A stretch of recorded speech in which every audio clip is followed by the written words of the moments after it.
जम्मू कश्मीर में नई सरकार बन चुकी है। उमर अब्दुल्ला ने मुख्यमंत्री पद की शपथ ली। उसके बाद 24 अक्टूबर को उमर अब्दुल्ला दिल्ली आए। दिल्ली में पहले गृह मंत्री अमित शाह से मुलाकात की, प्रधानमंत्री मोदी से मुलाकात की। उसके बाद रक्षा मंत्री राजनाथ सिंह से भी मुलाकात की।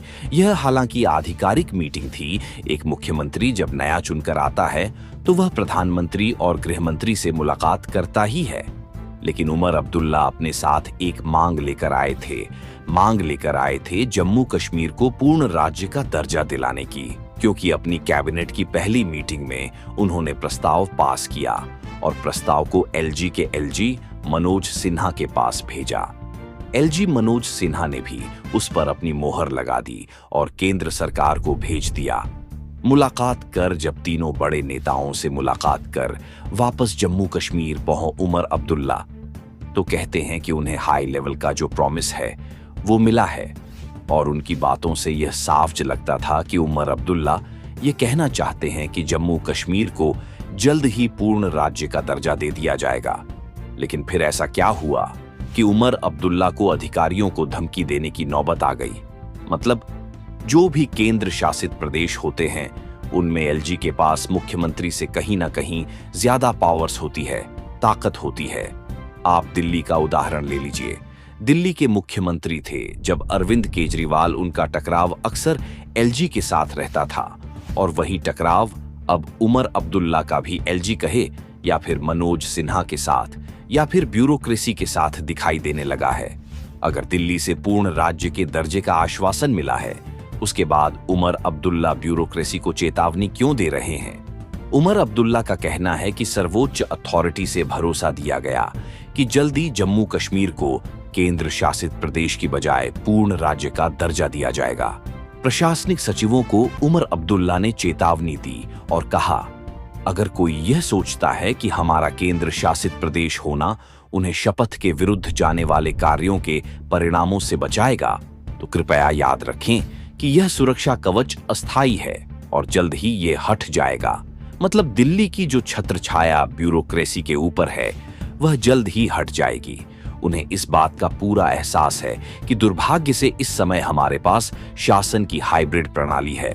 मतलब वो केंद्र के लिए भी काम कर रहे हैं और राज्य के लिए काम केंद्र के इशारे पर राज्य के लिए काम कर रहे हैं। मुझे लगता है कि मैं परिणामों की परवाह किए बिना ये कहने जा रहा हूं कि कुछ लोगों को लग सकता है वह इस प्रणाली का फायदा उठा सकते हैं, वह इस वर्किंग प्रोसेस में खामियां भी ढूंढ सकते हैं और उन्होंने साथ ही जम्मू कश्मीर के मॉडल का भी जिक्र किया। लेकिन सबसे बड़ा सवाल यही है कि जब नेताओं से दिल्ली में बैठक हुई, आश्वासन मिला, तो फिर वापस आते ही इस तरीके की नौकरशाहों को धमकी देने का आखिर मसला क्यों है ना? अधिकारियों से नाराजगी क्यों है? क्योंकि अधिकारी तो उपराज्यपाल के इशारे पर काम करते हैं।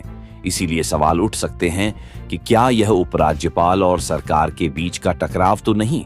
और टकराव है तो टकराव का कहीं पहला कदम तो यह नहीं है जम्मू कश्मीर में जो सरकार बनी तुरंत ही राज्यपाल से टकराव होना कहीं ना कहीं राज्य के लिए आने वाले वक्त में संकट की स्थिति को पैदा करने की बात करता है।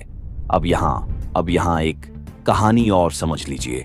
कहानी यह है कि केंद्र सरकार की तरफ से यह कहा गया है कि जम्मू कश्मीर को पूर्ण राज्य का दर्जा दिया जाएगा, लेकिन जैसे ही हालात सामान्य होंगे ये दर्जा तब दिया जाएगा। अब हालात सामान्य जम्मू कश्मीर में है या नहीं, इस बात को तय करने वाली केंद्र सरकार है, उपराज्यपाल है।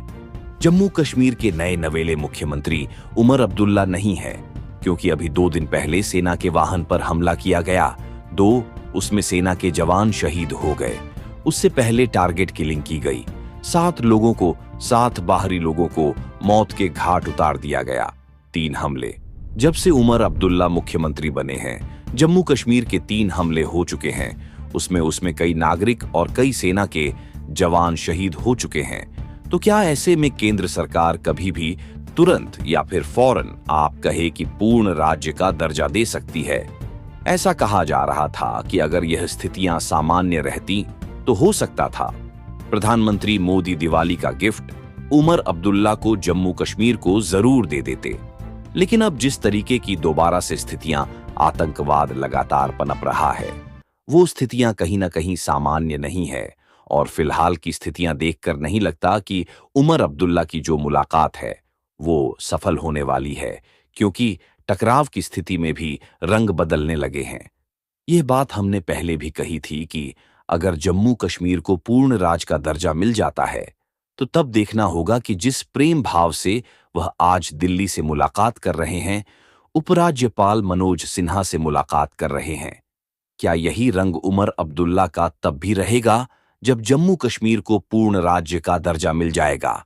लेकिन उमर अब्दुल्ला का रंग तो अभी से बदलने लगा। सीधे सीधे आरोप लगा दिया कि जो आपके पास दिल्ली की सुरक्षा का कवच है, ब्यूरोक्रेसी के ऊपर वो स्थायी नहीं है, वह अस्थायी है और जल्द ही वह हटने वाला है। यह बयान जरूर दिल्ली तक भी पहुंचा होगा, प्रधानमंत्री मोदी, गृह मंत्री अमित शाह तक भी जरूर पहुंचा होगा।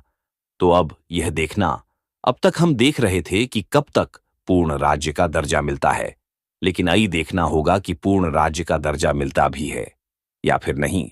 इस पूरी खबर पर क्या है आपकी राय? कमेंट कर हमें जरूर बताएं।